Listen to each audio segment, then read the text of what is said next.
Hello everyone, I'm H by H. Today, we're going to discuss a vampire film called Van Helsing. But before we dive into the movie, we need to understand what vampires truly represent. Because if you don't grasp the cultural foundation behind them, you might think this film is just Hugh Jackman shooting monsters with a crossbow.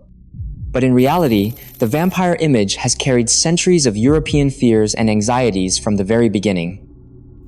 Chapter 1. The Legend of Vampires and the Roots of Fear. Originally, vampires emerged from the dark ages of medieval times. Plague ravaged the land, and corpses piled up like mountains. When bodies were buried in those days, the cold temperatures slowed decay. When farmers dug up graves, they discovered corpses that were surprisingly fresh, sometimes even with blood around their mouths. To people lacking medical knowledge, this meant the dead had risen to drink blood. The church, already fearful of heresy, gave these corpses a name Nosferatu, the undead. You'll find that vampires originally symbolized humanity's unexplainable fear of death. By the 18th and 19th centuries, vampires entered the halls of literature. Byron wrote The Vampire, and Stoker created Dracula. Particularly with Dracula, he directly merged Eastern European cruel legends with the real historical figure Vlad the Impaler, creating that noble, sinister count who drinks blood at night and fears sunlight by day. Here occurred a crucial transformation. Vampires evolved from rural fears into metaphors for aristocracy. Europeans used vampires to express their panic about the upper classes, plague, and foreign invasions. Entering the 20th century, vampires truly became cinema's darling. The 1922 German expressionist film Nosferatu first brought vampires to the silver screen. Shadows, fangs, baldness. Count Dracula here was completely an embodiment of plague, symbolizing death and contagion with a terrifying appearance. By 1931, Universal Studios' Dracula established another tradition. Bela Lugosi, draped in a black cape, delivered that meaningful line, "I don't drink wine." From that moment on, vampires weren't just horror creatures, but were imbued with elegance, mystery, and romance, becoming the epitome of dark aristocracy. In the latter half of the 20th century, with the development of Gothic literature and popular culture, vampire imagery became increasingly humanized.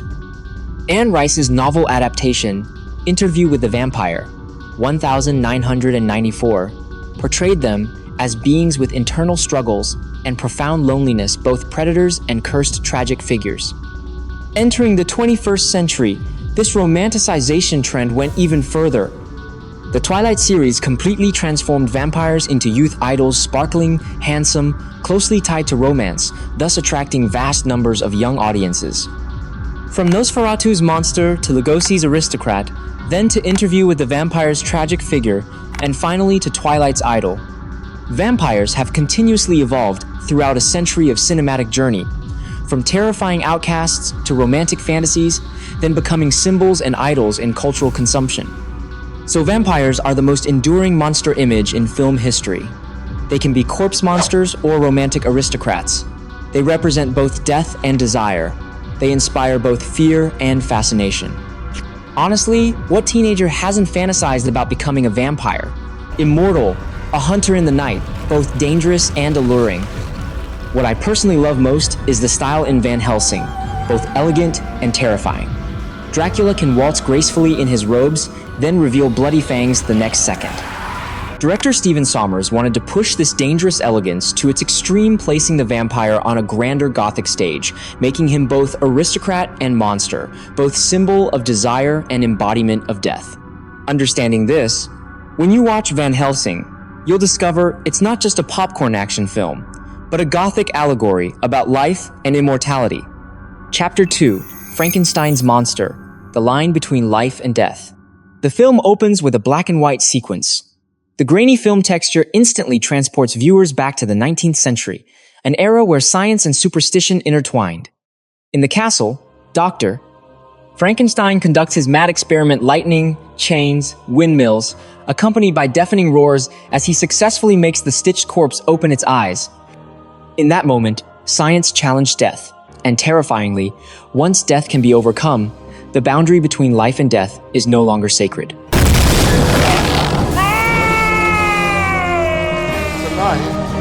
It's alive! To bring his monster to life, Dr. Frankenstein stole 7 corpses to construct the creature's body, clearly inciting the villagers' anger and panic. Faced with this unholy act that defiled God, the villagers raised their torches, ready to storm in and punish the culprit. But the true mastermind only now reveals himself Count Dracula.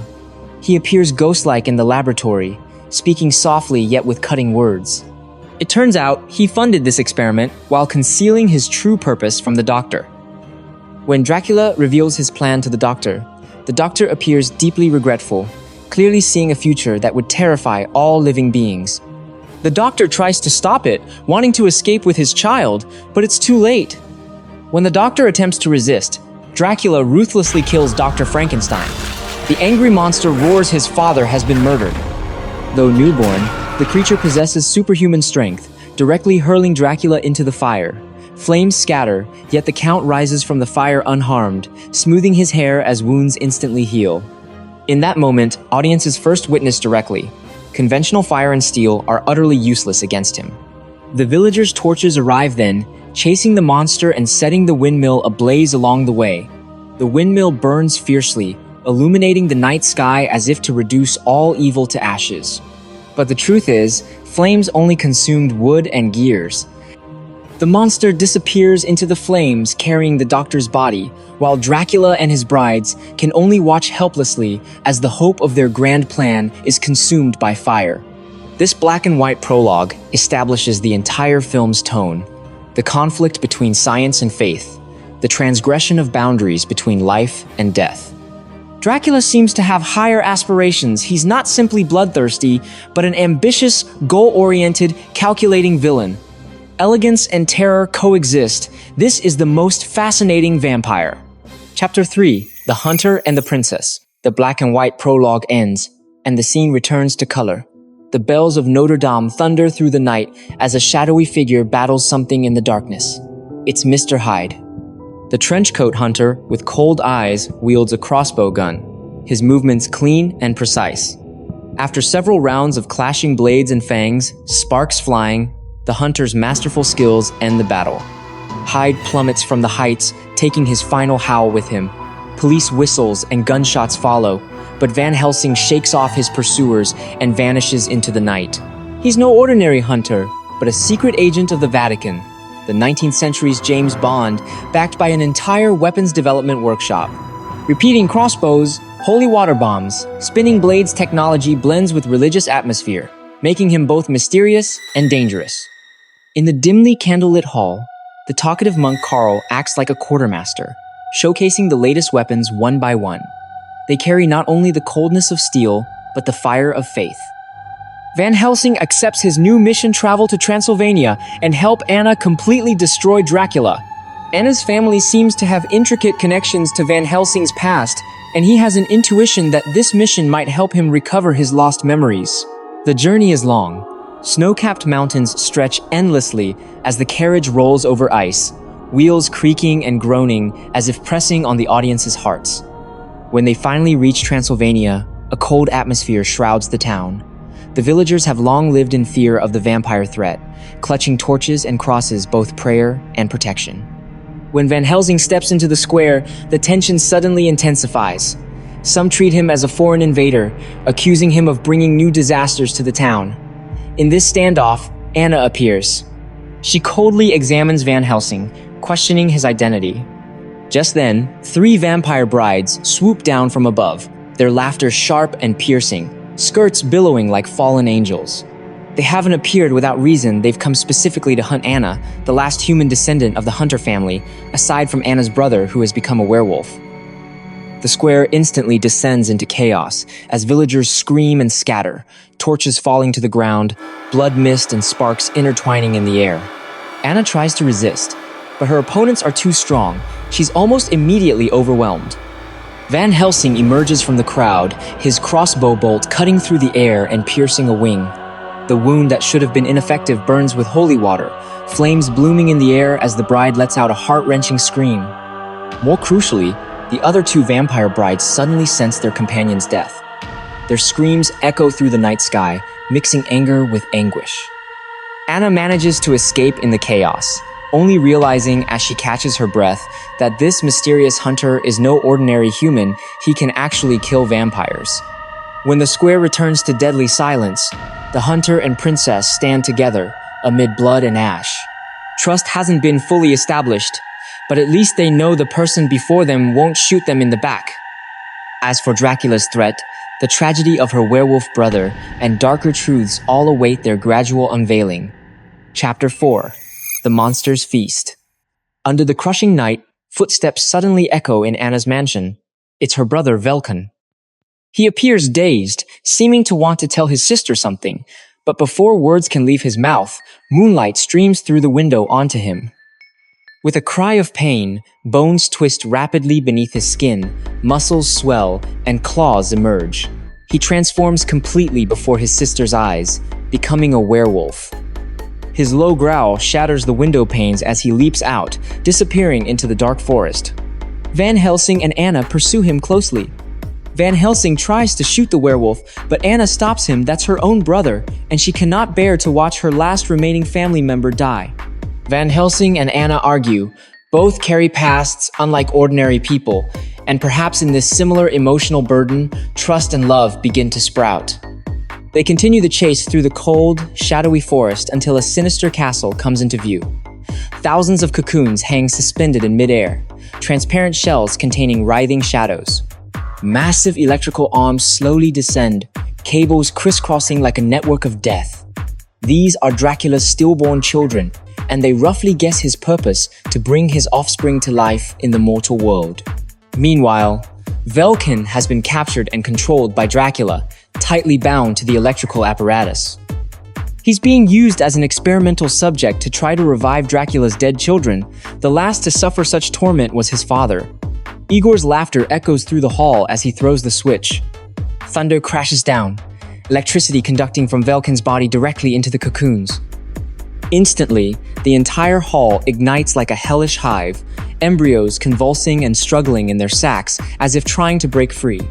Dracula is replicating Frankenstein's experiment, using werewolf life force to activate his entire unborn race.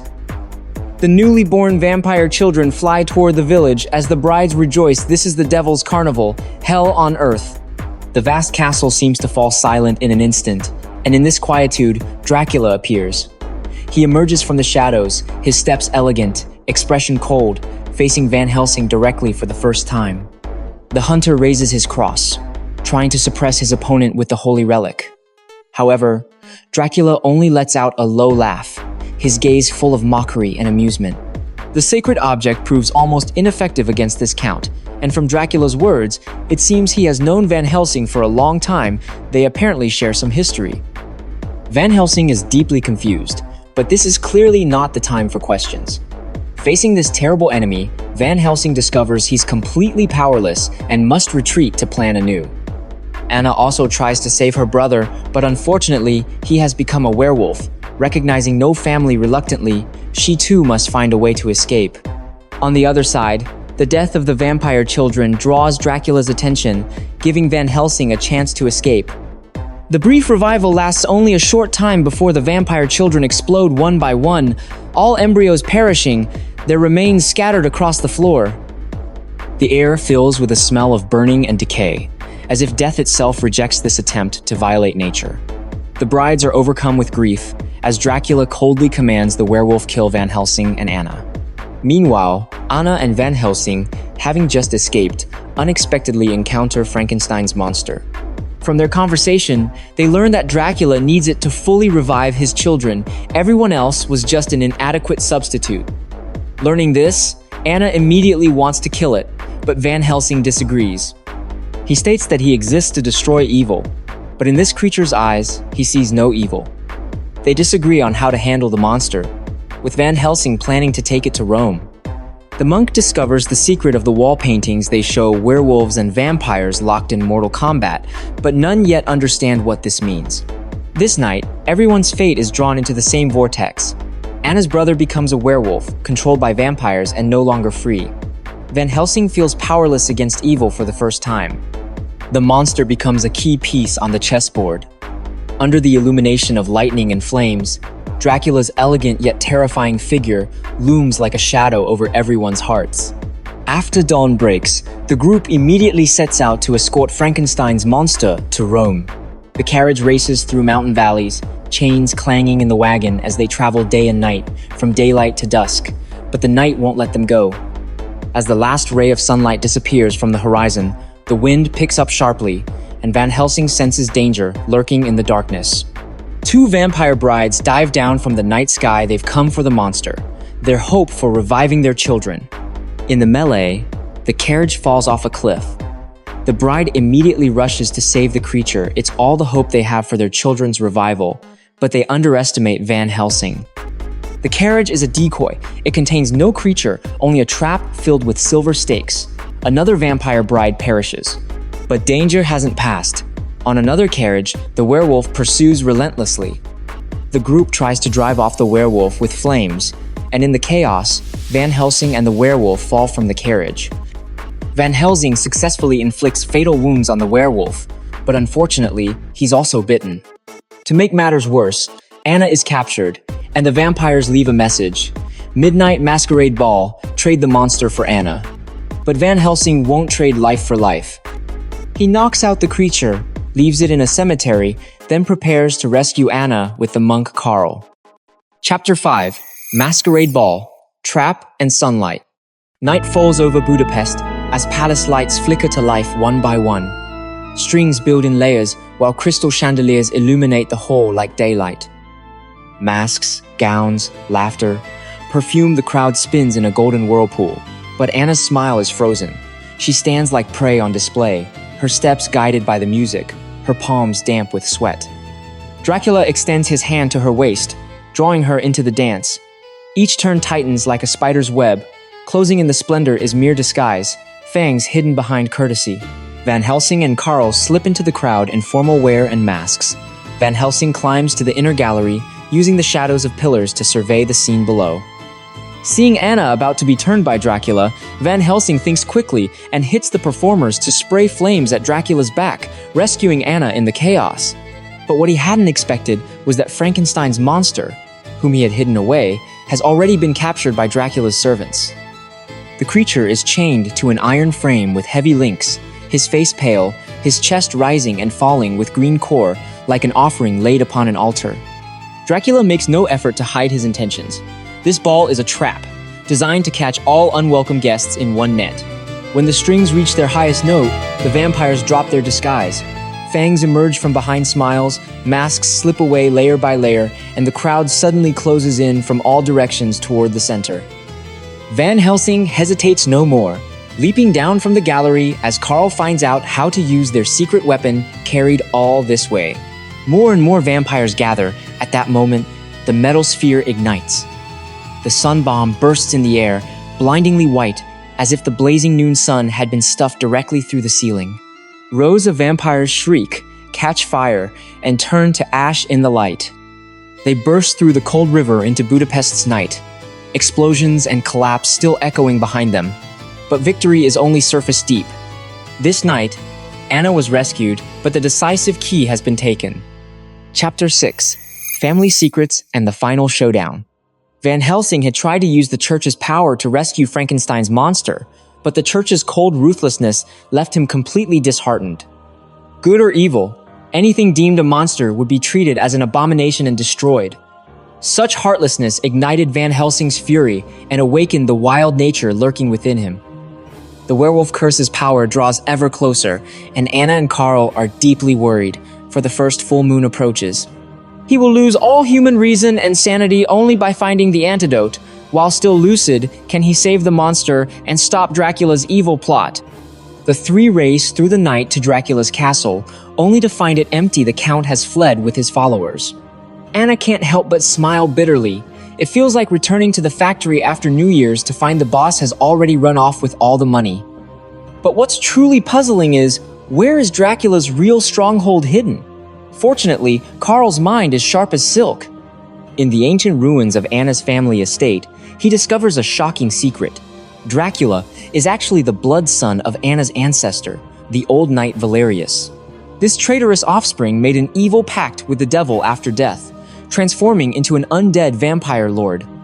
Knight Valerius had devoutly sought forgiveness from the Roman Church, swearing a blood oath to kill his son with his own hands and pass this sacred mission to his descendants. But in the moment of life and death, he still couldn't bring himself to kill his own child. So he banished Dracula to the abyss of another dimension using a seal that allows entry but no escape. The entrance to that mysterious door lies hidden within an ancient mural in Anna's family home. Van Helsing then produces his treasured fragment of an ancient scroll, which perfectly completes the missing piece of the mural. Under the words of God, the three finally discover the map to the other world. When they infiltrate the castle depths, they witness Frankenstein's monster being dragged away by heavy chains. Though in agony, the creature remains lucid and tells Van Helsing crucial information. Dracula indeed possesses the precious antidote to the werewolf curse. Carl also realizes a shocking truth from Anna's family's tragic story: only a werewolf can truly kill Dracula. This is the real reason the Count keeps the antidote, to ensure he can turn the werewolf back into a vulnerable human before it can tear him apart. The three carefully devise a battle plan. When the midnight bell first tolls, use the werewolf's savage power to kill Dracula. Before the last chime falls, use the antidote to save Van Helsing from the beast's abyss. Van Helsing even solemnly hands Carl a silver stake, gravely instructing him to end his life if the plan fails completely. With life and death uncertain and the path ahead unclear, Van Helsing and Anna finally reveal their true feelings, unwilling to leave any regrets in life. They quietly infiltrate the castle's deepest levels and successfully capture the treacherous lightning master Igor, forcing him to lead them to the precious antidote. Van Helsing charges directly toward the grim dungeon where Frankenstein's monster is held. But Igor's cunning runs ocean deep. As Anna and Carl carefully approach the antidote, he suddenly activates a hidden mechanism, trapping them in an iron cage. The vampire brides also swoop down like demons, and brutal combat erupts instantly. Anna cleverly uses the strong acid from the antidote container to burn one of the brides, managing to free Carl and send him racing to deliver the antidote to Van Helsing. Igor appears again with sinister intent. Chaos erupts with smoke filling the air, and the situation becomes deadlocked. Meanwhile, Van Helsing fights with all his strength to reach Frankenstein's monster. As he unlocks the first heavy chain, a thunderbolt crashes down, and the creature cries out in pain. Just as the second chain comes loose, Dracula arrives in person and coldly pushes the monster into the abyss. The second lightning strike follows fiercely, but the creature is bounced out of the cage by the powerful force and miraculously survives. At this moment, Dracula's evil experiment is complete. Countless small vampires awaken with the tremendous energy, and the entire world seems about to be completely swallowed by endless darkness. The only salvation is to kill Dracula himself before the midnight bell tolls. The bell finally rings solemnly, and under the bright full moon, Van Helsing completely transforms into a fierce werewolf for the ultimate life and death battle with Dracula. Kill them is to kill you. Got it. So weird.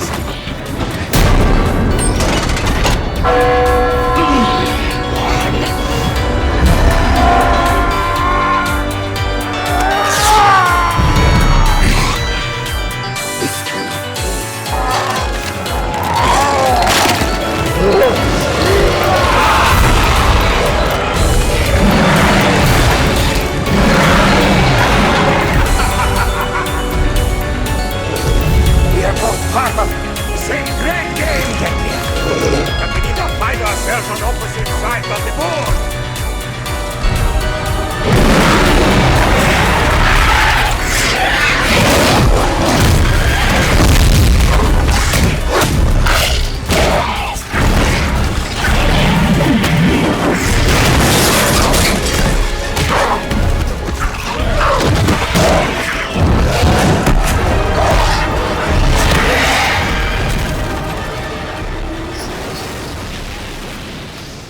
The fight is exceptionally intense and brutal, werewolf and vampire tearing at each other until the very foundations of the castle shake.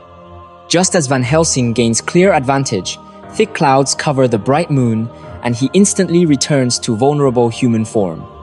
Dracula laughs coldly and begins to tell of buried history they once knew each other. Van Helsing was the legendary left hand of God who had once killed him personally. At that moment, the bright moonlight breaks through the clouds again. Van Helsing instantly transforms once more, and without hesitation uses his werewolf power to completely tear apart Dracula's eternal curse. With the Count's complete destruction, thousands of small vampires instantly turn to scattered ash. The fallen Frankenstein's monster had miraculously escaped death and encountered Karl, who was being frantically pursued. The three of them together defeated the evil servant and the last bride. The final midnight chime was approaching. The antidote had to be injected immediately into his bloodstream, or Van Helsing would be forever trapped in savage depths, unable to escape. Anna arrived just in time with the precious antidote, her heart pounding with tension. But at that moment, he had completely lost his human reason, transformed into a vicious beast lunging at Anna. When Karl arrived breathless at the scene, he found Van Helsing slowly returning to human form, cradling Anna's body, already cold as frost, in his arms. Dawn quietly arrives, the golden sun slowly rises, and Van Helsing and Karl hold a solemn cremation for Anna with heavy hearts. Roaring flames reach toward the sky, as if drawing a tragic final chapter to this legend of blood and tears. Frankenstein's monster departs alone on a simple raft, leaving the world of men behind and disappearing into the vast mist. His figure is lonely and solitary, yet still carries pure goodness toward the world. At this moment, the sky reflects warm and peaceful light, and Anna's family souls appear in the white clouds, gazing down with gentle smiles. Their generations-long sacred mission is finally complete. They can return to heaven and find eternal rest. The story reaches its perfect conclusion here, leaving only the lonely silhouettes of Van Helsing and Karl, and endless sorrow and deep solitude. Chapter 7. Behind the Scenes, the monster universe that never was. Here we complete the thrilling tale of Van Helsing in its entirety. Hunters, vampires, werewolves, and scientific monsters, a colorful cast of characters in full display.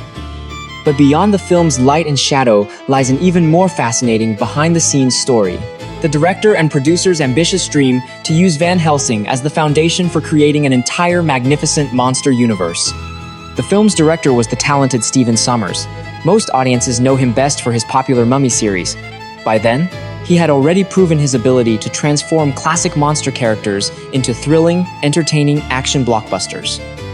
So Universal Studios generously gave him an even grander creative stage, bringing together Dracula, the werewolf, Frankenstein, and other legendary characters in a single film for an unprecedented large-scale revival.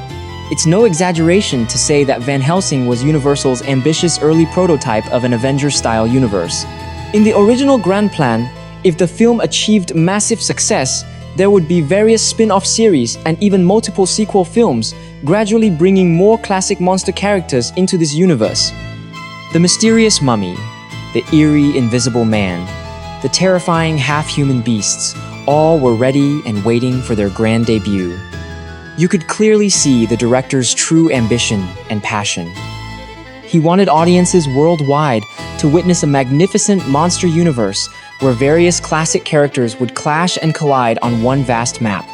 But ideals are always rich, while harsh reality is often lean. When the film officially premiered in 2004, though global box office performance wasn't terrible, professional reviews completely tanked. Many critical viewers complained that the plot was overly chaotic and complex. Special effects scenes were excessive and overdone, and emotional storylines weren't fully developed. Add to that, the fact that superhero blockbusters like Spider-Man 2 were released the same year, completely stealing away audiences' precious attention. Van Helsing ultimately failed to become the launch point for a film series, instead becoming a lonely island of single-shot ammunition. All planned sequels and spin-offs were ruthlessly cancelled. However, what's quite interesting is that despite poor professional reviews, this film still occupies a special and unique place in the hearts of many movie fans. Because it truly possesses a distinctive charm, rich gothic atmosphere, grand visual spectacle, an elegant and captivating count, and a magnificent carnival of various monsters. It's hard to find such a lively gathering of classic monsters appearing together in any other film. So after all these years, Van Helsing still maintains a devoted fan base of loyal supporters. Veteran film enthusiasts say that if this movie were released in today's era, it might achieve unexpected blockbuster success. Because we're now completely accustomed to universe concepts and crossover collaborations, Van Helsing back then was unfortunately a victim of being ahead of its time. So, objectively speaking, Van Helsing wasn't a complete failure, but rather too far ahead of its era. It brought various traditional classic monsters onto the same grand stage, ambitiously attempting to tell an epic story about destiny, curses, and sacrifice. It's just that audiences of that time weren't quite ready to accept such an innovative approach. This is the real behind-the-scenes monster universe legend, a grand ambition that never fully unfolded, a deep regret buried by merciless history. But it's precisely this poignant sense of regret that makes Van Helsing a uniquely precious existence in film history.